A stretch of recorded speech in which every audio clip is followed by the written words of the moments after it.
पुरस्कार दुनिया के दरबारी दोस्तों,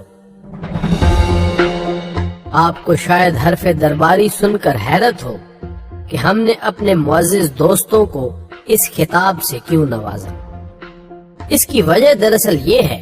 कि आज हम जा रहे हैं बरे सगीर की अजीम तरीन मुसलमान हुकूमत यानी दरबार मुगलिया में,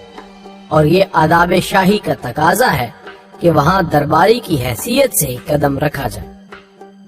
नाज़रीन मोहतरम, तारीख़ इस्लाम के शाही खानदानों के अरूजो ज़वाल का अगर मुतालिया किया जाए तो इसमें दो खानदान यानी दूसरी सदी हिजरी में खानदान बनु अब्बास और 16वीं सदी ईसवी में खानदान मुगलिया ऐसे मिलते हैं जिन्होंने अपने ज़माने अरूज में तरक्की की आखिरी हदों को छुआ और ज़माने ज़वाल में उस पस्ती का शिकार हुए कि पत्थर दिल भी इनकी हालते जार को देखते हुए छलक पड़े। लेकिन आज का हमारा मौज़ूए सुखन मुगलिया खानदान के अरूजो ज़वाल की मुख्तसर दास्तान है, जिसको पेश करने से कबल नए आने वाले दोस्तों से गुजारिश है कि चैनल को सब्सक्राइब करने और घंटी के बटन को दबाने की रस्म भी साथ ही अदा कर दें। नाज़रीन मोहतरम, ये 15वीं सदी के अवाखिर की बात है जब अफगानिस्तान के इलाका फरगाना के हुक्मरान शेख उमर के यहाँ बाबर नामी बच्चे ने आंख खोली और अभी उसका बचपन ही था कि उसका वालिद जहाने फानी से कूच कर गए। 9 उम्र जानशीन से उसके चचा ने हुकूमत छीन ली, लेकिन ये जिद्दी और सरकश सालह साल जंगलों में रुपोश रहने के बावजूद बिल आखिर अपनी सल्तनत वापस लेने में कामयाब हुआ और फिर 1526 ईस्वी बरे सगीर का वो तारीख साल है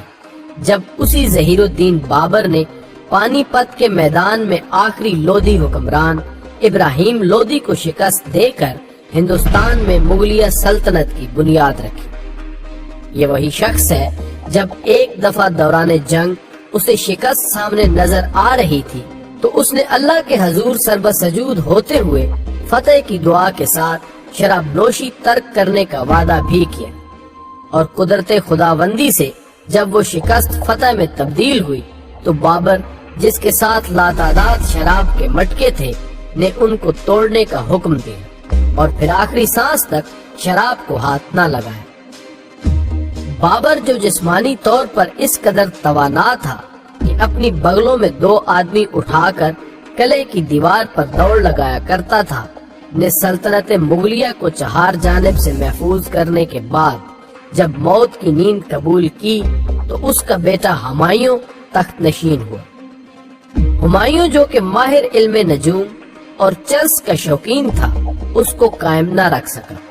और सल्तनत शेर शाह सूरी के कब्जे में चली गई। इस दौरान हुमायूं बगर्ज़े पनाह ईरान चला गया और फिर वहाँ के हुक्मरान शाह अब्बास की मदद से उसने दोबारा अपनी सल्तनत हासिल की। लेकिन मुगलिया अहद का सुनहरी दौर दरअसल 1556 से शुरू होता है, जब बाबर का अनपढ़ पोता जलालुद्दीन मोहम्मद अकबर तख्त नशीन हुआ, जिसने अपने 50 साला अहद इक़्तिदार में मुगलिया सल्तनत को अजमत की बुलंदियों पर पहुंचा दिया। लेकिन जलाले अकबरी की कसम, बाबर ने हिंदुओं और मुसलमानों को बाहम करीब करने के लिए अपने दरबारी उलमा फैजी, मुल्ला दो प्याजा और बीरबल वगैरह के तवस्सुत से जो दीने इलाही के नाम से नया मजहब पेश किया, उसने तारीख में अकबर आजम के उजले दामन को दागदार करके रख दिया। अकबर, जो कि ख्वाजा मोइनुद्दीन चिश्ती का अज़हद मोतकिद था, की दुआओं से उसके घर में शहजादा सलीम ने जन्म लिया, जिसको वो अपने मुर्शिद की अकीदत के इजहार के तौर पर शेखू जी कहा करता था। जब 1606 में शहजादा सलीम मुगल तख्त का वारिस बना तो उसने अपना शाही नाम नूरुद्दीन मोहम्मद जहांगीर रखा। ये वही मुगल बादशाह है जिसके साथ नादरा यानी अनारकली और मेरुन्निसा यानी मलके हिंदुस्तान नूरजहान से मुआशके तारीख का हिस्सा है। जहांगीर पर नूरजहां का असर इस कदर था कि जहांगीर की जुबान से बार बार टपकने वाला ये फिक्रा भी تاریخ نے اپنے دامن میں محفوظ کر لیا کہ میں نے حکومت شراب کے بدلے نور جہاں کو بیچ دی ہے۔ اور یہ بھی حقیقت ہے کہ ہندوستان پر اس عہد میں حقیقی حکومت ملکہ ہندوستان نور جہان کی ہی تھی، جو دراصل ایرانی النسل تھی، جس نے جہانگیر کی وفات کے بعد راوی کے کنارے، جو کہ اب اپنا راستہ تبدیل کر چکا ہے، عظیم تاریخی مقبرہ جہانگیر تعمیر کروایا، جسے ایرانی فن تعمیر کی ایک جھلک نظر آتی ہے، جبکہ اسی کے ایک کونے میں نور جہاں کا اپنا ویران مزار بھی موجود ہے، جس پر نور جہاں کا یہ شعر تحریر ہے کہ بر مزارے ماں غریباں، نئے چراغے نئے گلے، نئے پرے پروانہ سوزت، نئے صدائے بلبل۔ خواتین و حضرات، یہاں پر آپ کو ایک دلچسپ تاریخی حقیقت سے آشنا کرنا بھی ضروری ہے کہ جہانگیر ہی نے منگل اور بدھ کے دن گوشت کا ناغہ مقرر کیا تھا، جو کہ آج تک نافذ العمل ہے، جبکہ حضرت مجدد الف ثانی کا وہ معروف واقعہ بھی اسی عہد میں پیش آیا جب آپ نے اس کے دربار میں حاضری کے وقت گردن جھکانے سے انکار کر دیا تھا۔ ناظرین گرامی، 1627 میں جہانگیر کے اس جہان فانی سے رخصت ہونے کے بعد اس کا بیٹا شہزادہ خرم تخت نشین ہوا، جس نے 20 سال تک شہاب الدین محمد شاہ جہاں کے نام سے حکومت کی۔ یہ ایک انجینئر بادشاہ تھا جو کہ اپنی نادر تاریخی عمارات، جن میں شالامار باغ لاہور، تاج محل آگرہ اور شاہی قلعہ لاہور کا شیش محل کے علاوہ دیگر کئی عمارات کی بدولت آج بھی اچھے لفظوں سے یاد کیا جاتا ہے۔ شاہ جہان کو اپنی چہیتی بیوی ممتاز بیگم سے بلا کا پیار تھا، جس کو وہ پیار سے تاج کہا کرتا تھا۔ اسی تاج کی وفات کے یاد میں آگرہ میں محبت کی وہ یادگار تعمیر کی گئی جسے تاج محل آگرہ کے نام سے موسوم کیا جاتا ہے۔ اور یہ بات بہرحال کسی اعزاز سے کم نہیں کہ 17ویں صدی عیسوی میں تعمیر ہونے والی یہ عمارت دنیا کا 7واں عجوبہ ہونے کا اعزاز رکھتی ہے۔ شاہ جہان کو بدقسمتی سے تاعمر بادشاہی نصیب نہ ہو سکی، اور 1658 میں اپنے بیٹے اورنگزیب عالمگیر کے بادشاہ بننے کے بعد شاہ جہاں کو اس کے اپنے ہی تعمیر کردہ پسندیدہ قلعے آگرہ میں قید کر دیا گیا، جہاں پر اس بدقسمت بادشاہ نے اپنی زندگی کی آخری سانسیں مکمل کی۔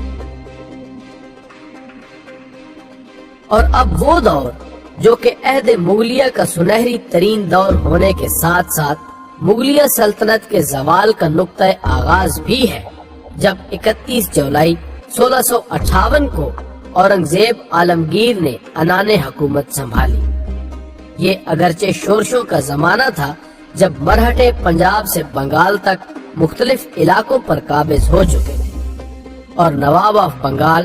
اور نظام آف حیدرآباد اپنی علیحدہ علیحدہ سلطنتیں قائم کر چکے تھے، لیکن اورنگزیب عالمگیر کی جہاں پیمان نظریں اور بہترین ایڈمنسٹریشن نے مغلیہ عہد کی دیمک زدہ سلطنت کو 1707 تک یوں سنبھالا دیا کہ عہد مغلیہ کی جلالت اور شان و شوکت پر کوئی حرف نہ آ سکا۔ اورنگزیب کو تاریخ میں مسلمان بادشاہ کے نام سے یاد کیا جاتا ہے۔ اس کی بعد پالیسیاں ایسی بھی تھیں جن پر غیر مسلم کمیونٹیز کی تشویش سامنے ہے۔ اسی عہد میں موسیقی، جو کہ مغلیہ شاہی درباروں کی جان ہوا کرتی تھی، پر پابندی عائد کر دی گئی۔ ایک روایت کے مطابق ایک دفعہ گلوکاروں نے آلات موسیقی کا جنازہ نکالا۔ آواز سن کر جب اورنگزیب نے پوچھا کہ یہ کیا ہنگامہ ہے، تو جواب ملنے پر اس نے کہا کہ ان سے کہو کہ اس دشمن خدا کو زمین کی گہرائیوں میں دفن کر دے۔ اورنگزیب ایک متنازع کردار کی شخصیت تھا۔ تاریخ اسلام میں دو ایسی شخصیات ملتی ہیں جنہوں نے حکمران وقت ہوتے ہوئے قرآن مجید کی کتابت کر کے اپنا رزق کمایا۔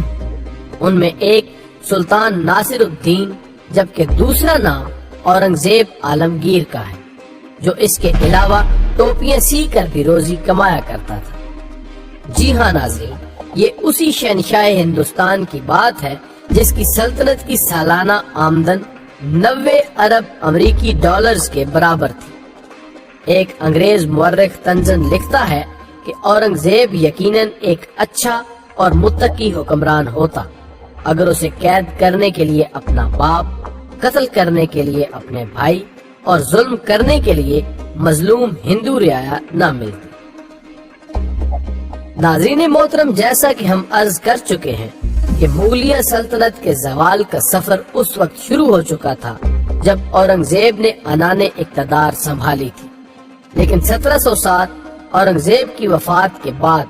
उस सल्तनत का भरम अगरचे टूट गया, चूँकि उसके नालायक जानशीन उस अजीम सल्तनत के अमूरे मुमलिकत चलाने के अहल नहीं थे। लेकिन इसके बाद आने वाले मोहम्मद आजम शाह, बहादुर शाह अव्वल और जहानदार शाह जैसे हुक्मरानों ने उस सल्तनत की अजमत को दागदार करने में कोई कसर उठा न रखी। हत्ता कि 1713 में शाही ताज को सर पर रखने वाले फर्रुख सैयद के बारे में तारीख लिखती है कि जब उसकी मलका के एक रिश्तेदार को उसने एक आम ओहदे पर फायज करने का हुक्म जारी किया तो वजीर आजम के बराबर ओहदा रखने वाले एक दरबारी ने इस हुक्म पर अमल दरामद के लिए हारमोनियम और तबलों के अलावा बहुत से आलाते मौसीकी बतौर रिश्वत तलब किए। फर्रुख सैयद के जवाब तलब करने पर उसने कहा कि जहां पना मैंने ये जसारत इसलिए की है कि बहुत से अहल लोग जिनकी जगह हम ना अहलों को दे रहे हैं, ये आलात उन्हें देकर किसी काम पर लगाया जा सके, जिस पर शहनशाह शर्मिंदा हुआ और अपना हुक्म वापस ले लिया। अगरचे फर्रुख सैयद के बाद चंद मारफियुद्दीन दरजात और शाहजहां दोयम को भी ताजे मुगलिया सर पर सजाने का मौका मिला, लेकिन उनके अहद का कोई काबिल जिक्र वाकया तारीख में महफूज नहीं। अलबत्ता मोहम्मद शाह, जो कि मोहम्मद शाह रंगीला के नाम से मशहूर है, के अहद तक लूली लंगड़ी मुगलिया सल्तनत रेंगते हुए अपने वजूद का सबूत देती रही। लेकिन 1739 में कर्नाटक की वो मारूफ जंग जिसमें नादिर शाह अब्दाली ने मुगलिया फौज को महज 3 घंटे से भी कम मुद्दत में शिकस्त से दोचार किया और फिर पाया तख्त दिल्ली की तरफ बढ़ा, तारीख हिंदुस्तान का एक ऐसा सानेहा है जिसने न सिर्फ अमलन मुगल हुकूमत के तने बेरू से जान निकाल ली, बल्कि ये सुर्ख सफात भी तारीख का हिस्सा है जब नादिर शाह अब्दाली ने किसी वाक़या पर नाराज होते हुए अपने फौजियों को कत्लो गारत का हुक्म दिया, जिसके नतीजे में महज एक दिन में 1.5 लाख से जायद इंसानों को कत्ल करते हुए अजीम मुगलिया सल्तनत के दारुल खिलाफा दिल्ली को खून में नहला दिया गया। और फिर 1748 से 1837 तक मुगल बादशाहतें इस तरह जमीन बोस होती रहीं, जिस तरह के गांधी ने पाकिस्तान के बारे में कहा था कि मैंने इतनी धोतियां तब्दील नहीं की जितनी कि पाकिस्तान हुकूमतें बदल चुका है। 1837 से 1857 तक अहद मुगलिया की वो दर्दाशोब और खूनी दास्तान है जब लाल किला दिल्ली में अपने आप को शहनशाह हिंद कहने वाला आखिरी मुगल ताजदार बहादुर शाह जफर हुक्मरान था। उस अहद में अमलन हिंदुस्तान पर अंग्रेजों की हुकूमत कायम हो चुकी थी और अब तक मसलहतन वो सदियों से कायम मुगल हुकूमत का भरम रखते हुए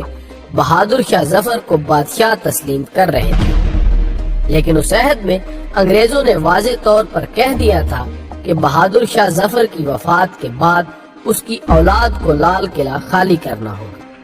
लेकिन फितरत शायद इंतकाम लेने का फैसला कर चुकी थी और सूअर की चर्बी से तैयार होने वाले कारतूस का वो मशहूर वाकया जो कि अंग्रेजों और मुसलमानों के दरमियान जंगे आजादी का सबब बना सामने आ गया, जिसके बारे में एक अंग्रेज मुसन्निफ लिखता है कि हमें उस जंग में तारे बरकी ने बचा लिया और हमारा पैगाम रसानी का निजाम हमारे हरीफों के मुकाबले में कहीं ज्यादा तेज था, वगरना हिंदुस्तान हमारे हाथों से निकला जा रहा था। जब अंग्रेजों ने अपनी जदीद साइंसी और हरबी इजादात की बदौलत जंगे आजादी, जिसको अंग्रेज जंगे गदर के नाम से याद करता है, में फतेह हासिल कर ली, तो आखिरी बूढ़े मुगल ताजदार बहादुर शाह जफर को कैद करके रंगून ले जाया गया। معزول بادشاہ یہ جان چکا تھا کہ اب اسے دفن کے لیے اپنے وطن کی سرزمین حاصل نہیں ہو سکے گی، سو اس کا یہ شعر کہ کتنا ہے بد نصیب ظفر دفن کے لیے، 2 گز زمین بھی نہ ملی کوئے یار میں، پیشگوئی کی صورت سچ ثابت ہوا۔ رنگون کے قیامت خیز اور ظلم و بربریت سے بھرپور یہ لمحات بھی تاریخ کا حصہ ہے، جب ناشتے میں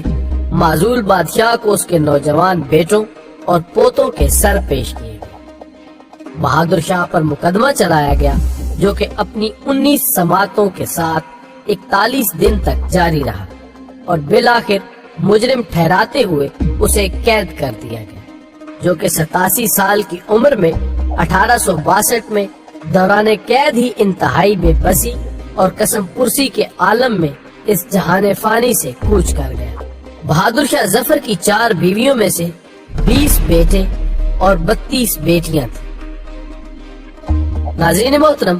اس کے بعد شہنشاہ ہند ظہیر الدین بابر سے لے کر بہادر شاہ ظفر تک کی اولادیں یعنی شہزادے اور شہزادیاں بقول میاں محمد بخش لکھیں وال نہ ملدا جسدا اج کک کھاندے ملدا کے مصداق اس تکلیف دہ حالت میں زندگی گزارنے پر مجبور ہوئیں کہ وہ شہزادیاں جن کو کبھی چشم فلک نے بھی بے پردہ نہیں دیکھا تھا میں سے کچھ اپنی ہی عوام کی خادمائیں مقرر ہوئیں اور کچھ نے طوائف کا داغ اپنے چہرے پر سجا لیا، جبکہ بیٹے دنیا کی بھیڑ میں تلاش رزق کرتے کرتے رزق خاک ہو کر رہ گئے۔ ناظرین گرامی، عہد مغلیہ کے عروج و زوال کی یہ داستان امید ہے نہ صرف آپ کو پسند آئے گی بلکہ آپ اسے سمانے عبرت کے طور پر لیتے ہوئے دوستوں کے ساتھ شیئر کر کے ہمیں اپنی آراء سے بھی آگاہ کریں گے۔ ہماری اگلی ویڈیو آنے تک اپنا اور اپنے پیاروں کا ڈھیر سارا خیال رکھیے۔